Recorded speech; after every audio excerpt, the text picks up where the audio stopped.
Dispersion of white light by a glass prism. एक हम glass prism लेंगे, उसके ऊपर व्हाइट लाइट डालेंगे, फिर क्या होता है वो देखेंगे। कह रहे हैं जब हम एक व्हाइट लाइट एक प्रिज्म के ऊपर डालते हैं तो वो अ बैंड ऑफ कलर्स में टूट जाती है, यानी हमारी व्हाइट लाइट जो है वो कुछ कलर्स में टूट जाती है। उन कलर्स का पर्टिकुलर सीक्वेंस होता है, वो सीक्वेंस ये होता है वॉयलेट, फिर Indigo, blue, green, yellow, orange and red.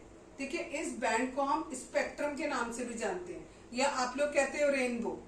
ठीक है, जो बरसात के बाद निकलता है दैट इज स्पेक्ट्रम, या उसको हम कहते हैं रेनबो।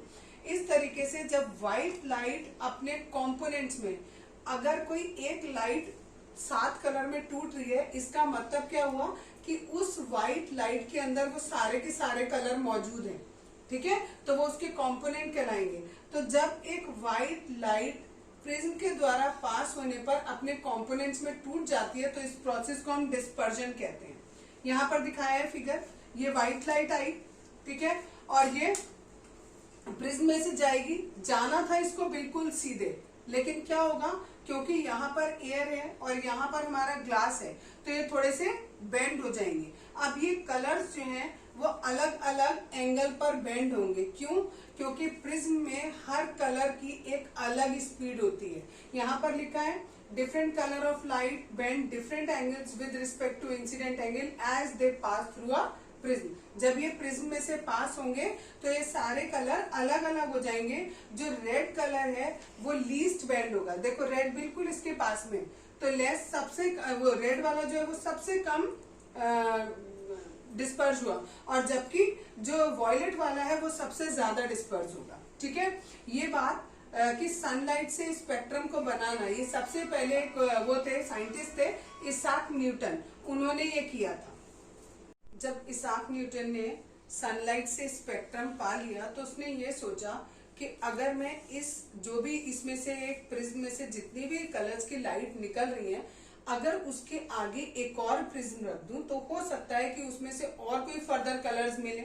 ठीक है, लेकिन ऐसा नहीं हुआ। उसने क्या हुआ, एक रखा प्रिज्म, उसके बाद एक और प्रिज्म रखा, तो उसके बाद उसको और फर्दर कलर नहीं मिले।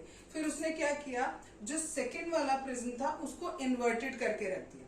फर्स्ट अगर ऐसे रखा तो दूसरा वाला इस तरीके से रख दिया। तो उसने क्या देखा कि जब स्क्रीन पर उसने देखा तो उसको क्या मिली, व्हाइट लाइट मिली। यानी जितनी भी लाइट्स यहाँ से व्हाइट लाइट आ रही थी, पहले वो डिस्पर्स हुई, यहाँ से डिस्पर्स होने के बाद इस सेकंड वाले उस पर प्रिज्म में पड़ी, और यहाँ पर फिर एक इकट्ठी हो गई, सारी की सारी कॉन्टेक्ट हो गई, और फिर से हमें व्हाइट लाइट मिल गई। रेनबो एक नेचुरल स्पेक्ट्रम होता है जो कि स्काई में बनता है आफ्टर रेन शावर। ये किस वजह से बनता है, ये भी डिस्पर्जन ऑफ लाइट की वजह से बनता है। जब जो पानी की बूंद होती है ना, जो एटमॉस्फेयर में पानी की बूंदें होती है, वो प्रिज्म की तरह काम करती है, और जब ये सनलाइट उन वाटर ड्रॉपलेट्स पे पड़ती है तो वो वाटर ड्रॉपलेट्स प्रिज्म की तरह काम करते हैं, और जब वो प्रिज्म की तरह काम करते हैं तो जो व्हाइट लाइट होती है वो 7 कलर्स में टूट जाती है और हमको रेनबो दिखाई देता है। ठीक है, रेनबो हमेशा जो है जिस डायरेक्शन में सन होता है उसके ऑपोजिट डायरेक्शन में दिखाई देता है। एक्चुअल में देखो ये होता है, यहाँ पर ये जो मैंने लिखा हुआ है कि किस वजह से डिस्पर्जन हो रहा है। ये सपोज करो हमारी एक वाटर की ड्रॉप है, ये हमारी लाइट इसके ऊपर पड़ी, सन की लाइट इसके ऊपर पड़ी, सबसे पहले इसमें रिफ्रैक्शन हुआ। ठीक है, ये कहाँ गई, पानी के अंदर गई, बाहर थी एयर, अंदर है वाटर। ठीक है, तो यहाँ पर क्या हुआ, रिफ्रैक्शन हुआ।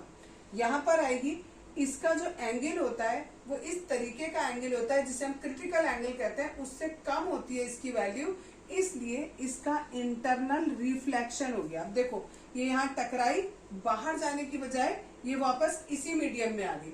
अगर इसी मीडियम में आ गई तो इसको हम क्या कहेंगे, रिफ्लेक्शन कहेंगे।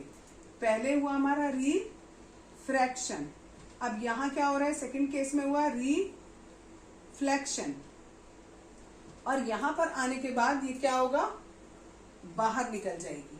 ठीक है, और जैसे ही ये यहां से बाहर निकलेगी तो क्या होगा, ये 7 कलर्स में ब्रेक हो जाएगी। ठीक है, 7 कलर में ब्रेक होगी, और हमें क्या दिखेगा, यहाँ पर भी जो ये इंटरनल रिफ्लेक्शन होगा इसमें भी आपके 7 कलर्स टूटेंगे, और ये भी आगे जाकर 7 कलर्स में ब्रेक हो जाएगी। अब देखो यहाँ पानी है और यहाँ बाहर फिर से एयर है, तो यहाँ पर फिर से क्या हो रहा है, रिफ्रैक्शन हो रहा है। ठीक है, और यहाँ पर जो भी ऑब्जर्वर होगा उसको वो रेनबो दिखाई दे जाएगा। यानी जब रेनबो बनता है तो 2 बार रिफ्रैक्शन होता है और 1 बार रिफ्लेक्शन होता है। पहले रिफ्रैक्शन, फिर रिफ्लेक्शन और फिर रिफ्रैक्शन।